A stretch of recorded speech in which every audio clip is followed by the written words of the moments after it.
Rich Dad, Poor Dad. Rich Dad, Poor Dad by Robert Kiyosaki is less a financial guide and more a mindset shift. Kiyosaki grew up watching two father figures handle money in completely opposite ways. His real father, educated and respected, worked hard his whole life and died with little. His friend's father, a school dropout, built businesses and became wealthy. The difference wasn't income. It was how they thought about money. The core idea is the difference between assets and liabilities. An asset puts money in your pocket. A liability takes money out. Most people spend their lives buying liabilities they think are assets. The house you live in is not an asset. It costs you money every month. A rental property that generates income is an asset. The car you finance is not an asset. A business that runs without you is an asset. Kiyosaki argues that the rich don't work for money. They build systems and assets that work for them. The poor and middle class trade time for wages. The rich build things that generate income while they sleep. The book is controversial because some of the specific advice is vague and some numbers don't hold up, but the core mental model it installs is valuable. Most people never stop to ask whether what they're buying is an asset or a liability. After reading this book, you never stop asking.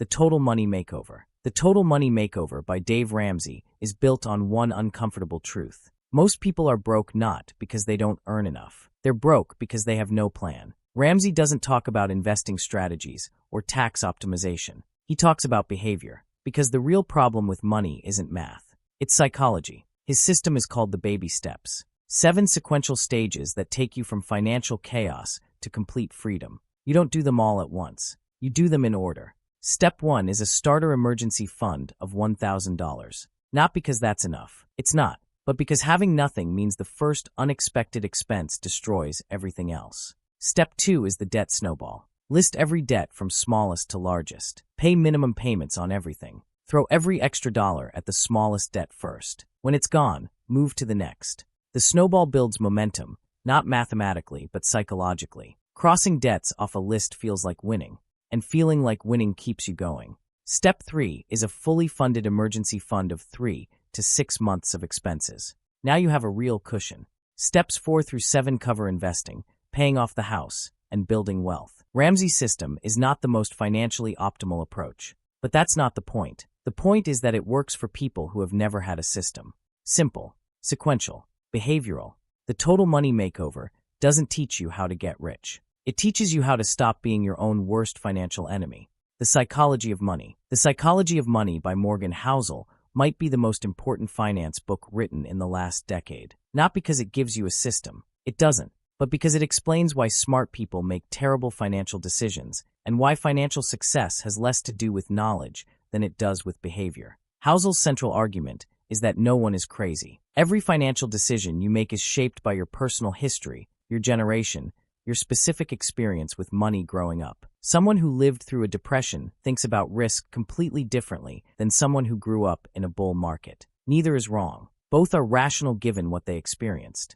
The book is a collection of short chapters, each one exploring a different dimension of how humans relate to money. Getting wealthy and staying wealthy require completely different skills. Wealth is what you don't spend. The most powerful financial force is compounding, but it only works if you don't interrupt it. Reasonable beats rational. You don't need to optimize every decision. You need a plan you can stick to. Tail events drive everything. A small number of decisions account for most of your financial outcomes. Room for error is the most underrated financial concept. Your future self will want things your current self can't predict. Save for that. The Psychology of Money doesn't tell you what to buy or when to sell. It tells you who you are when money is involved. And knowing that changes everything. I Will Teach You to Be Rich. I Will Teach You to Be Rich by Ramit. Sethi is the book for people who are tired of being told to stop buying coffee. Sethi's argument is simple. Cutting small expenses is a miserable strategy that produces almost no results. Instead, focus on the big wins. Automate your finances so that saving and investing happen before you ever see the money. Negotiate your salary because one conversation can be worth more than a decade of skipping lattes. Spend freely on the things you love. Ruthlessly cut everything else. The book is built around a 6-week action plan. Open the right accounts, a high-yield savings account, a Roth IRA, an investment account. Automate transfers between them on payday. Set up a conscious spending plan that separates your money into 4 buckets: fixed costs, savings, investments, and guilt-free spending. The guilt-free bucket is not optional. Sethi believes that a financial plan you hate will not survive contact with real life. So you build a system that funds your actual values.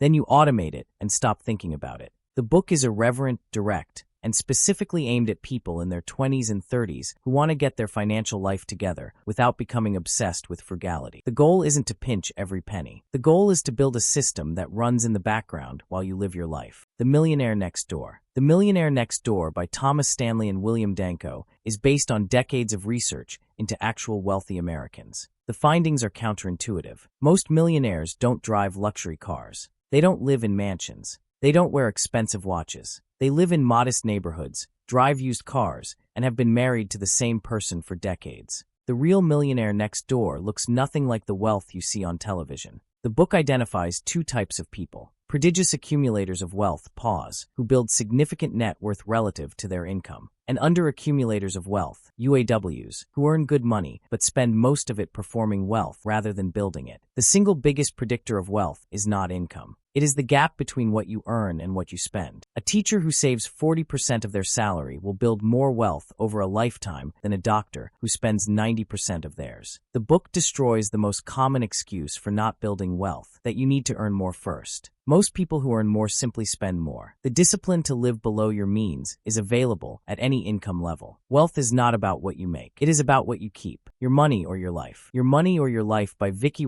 asks a question most people never think to ask. How much of your life energy are you trading for money? Every purchase you make costs you hours of your life. The question isn't whether something costs $20. The question is whether it's worth the hours of your life it took to earn those $20. The book introduces the concept of the crossover point, the moment when your investment income exceeds your monthly expenses. That is financial independence, not a number, a ratio. Robin argues that most people in modern economies have completely lost the connection between money and what it actually represents: life, energy, time, freedom. We trade hours for dollars and then spend those dollars on things that don't actually make us happier. The system is broken and we participate in it without questioning it. The book walks you through a detailed process of tracking every dollar and evaluating each expense against the life energy it cost. It's more philosophical than practical, but the shift in perspective it creates is permanent. Once you start thinking of every purchase in terms of hours of your life, you never stop. Some expenses become more worthwhile. Most become obviously not. The Little Book of Common Sense Investing. The Little Book of Common Sense Investing by Bogle is the simplest and most powerful investing advice ever written. Buy a low-cost index fund. Hold it forever. Don't try to beat the market. That's the book. Bogle, the founder of Vanguard, spent his career arguing that the vast majority of actively managed funds underperform simple index funds over time. Not because fund managers are incompetent, because fees compound just like returns do. A fund that charges 2% annually doesn't just cost you 2% of your money. Over 30 years, it costs you roughly 60% of what your money could have become. The math is brutal, and most investors never think about it.